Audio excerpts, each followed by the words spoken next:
So this is a robot that you invite into your home, and it does all of the things that you hate: washing, drying, folding, hoovering, cleaning of all sorts. Sounds like the dream, right? There's a catch. This is Neo, and he's a 5'6", 167 centimeter tall, soft. Wow, I say soft body. No, it's a robot. It's a metal, but kind of this soft costume on that will walk around and will do everything that you hope and dream for the mere low price of $500 a month, which sounds pretty reasonable. I looked at that and I was like, you know what, I could. Or you buy it for 20,000 outright, which if you've got the money, you go for it, But 500 starts to make it a little bit more palatable. We're starting to get somewhere here. You can control it with your phone. So you schedule it to morning, afternoon, or evening to do various different chores around the house. So when you're off at work, it will just kind of do its thing and do whatever you set it to do. So pretty cool. But what's the catch? Well, there was an interview that was done with the Wall Street Journal, a demonstration that was done with the Wall Street Journal, and it did all of these chores and stuff like that. But what was happening around the corner, everything that it did was completely and 100% tele-operated by someone with a Meta Quest headset on and a couple of remotes. Yeah. So the catch is it can't do any of the things that it's promising to do. You are paying $500 a month or $20,000 to be part of a beta testing scheme. I don't know how the learning takes place, where it's learning, or do they program it and let it do certain things and then someone interjects when it struggles or something like that. But the point is, it is a beta testing period, and there is no known release date either. It's not quite the dream.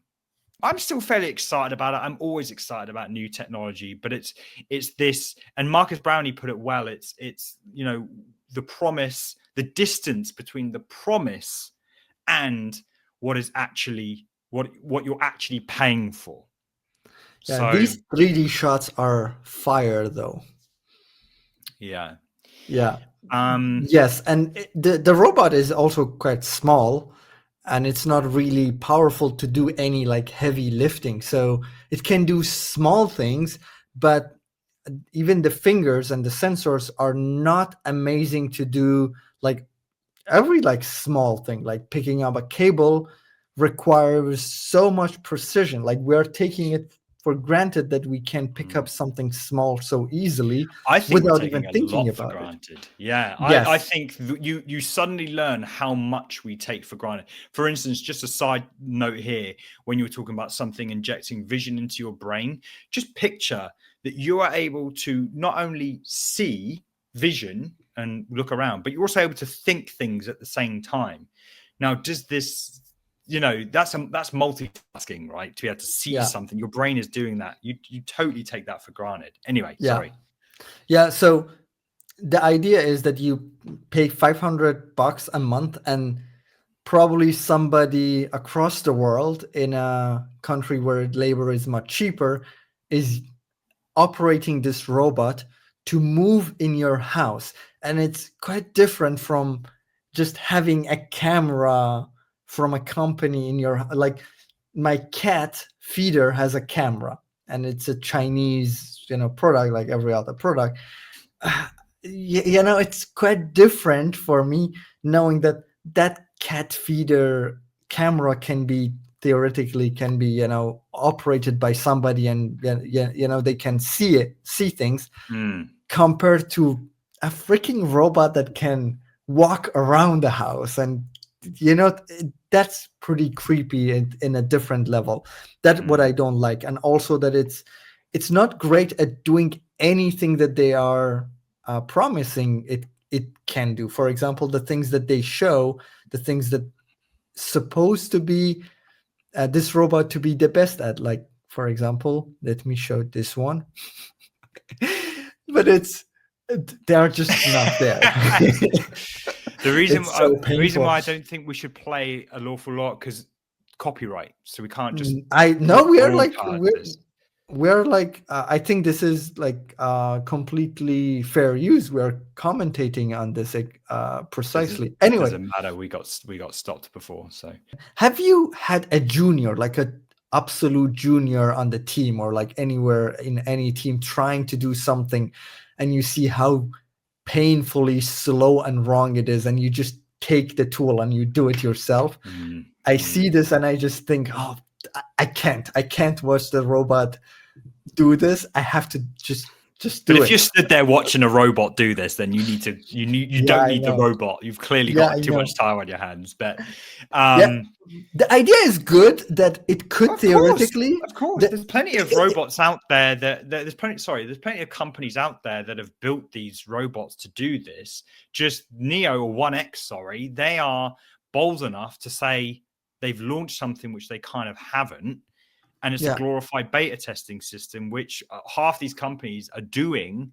They're just doing behind the scenes. So I yeah, think they were just like first mover kind of advantage, to just say they're doing something, plus get some yeah. more money. Because there will be people who, you know, I'm not totally against having someone, like, I hate being told that we should worry about certain things. Like, honestly, there are some privacy things that I just do not mind. And if this teleoperated thing, like, they've got so much to lose by being, you know, malicious about their role. As long as they're, you might worry about it being hacked or bypassed or something like that. But what really can they do? And two, they've got so much to lose by letting things mess up. Well, So it anyway. depends. Yeah, like, but like in your house, you especially it's a machine with cameras. It's a robot that can move, and theoretically, it can, like, I I know. don't know, take your stuff and look stuff over. So I it know. could be malicious, right? I It know. could be Yeah. malicious, and we've seen like leaked documents from Tesla, for example, because they have also cameras, and we have leaked documents like internally. Um, People at Tesla looking at footage of random people and joking around. Things happen in people's houses and they send these video clips internally and some of them leak. So yeah, you don't want your data, potentially, maybe you don't have something to hide, but you still That's don't what I want mean. If to. you've got something to hide, then you should not be buying this Yeah, sort of but shit. But I that's, yeah, don't, and even if you don't. you know, um, I don't Anyway, mind, is what I'm saying. So different strokes for different folks. I'm not about to tell anyone they shouldn't worry about it, but I'm would gonna. you yeah, would you let this robot to be in your house if you had the money to spend, or That's if what I'm you saying. would Probably, you? Yeah, probably. If I had the money, yeah, that's what I'm saying. Like, there will even be if people it out there. can't do much. There's many, many more questions you ask me. Like, I don't think they should be you should be paying to beta test this thing. But I would, depending on what it's like in a year's time or whatever. But yeah, it like the fact that, okay, let's reverse the question. If this was not teleoperated at all, like, would you be happy with this in your house? Yeah, I will be on the line to buy a robot. Like right after the show, Mm, I have to clean up the space because I will have guests over. So, I'm not really looking forward to that.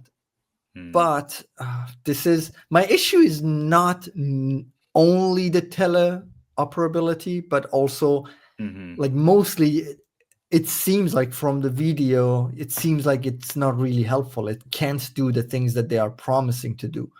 This is part of a larger conversation on my show, Cmd+AI, which we stream live every single week. We discuss the news and all things related to AI in the world of design and web. Catch us next week and join in the banter.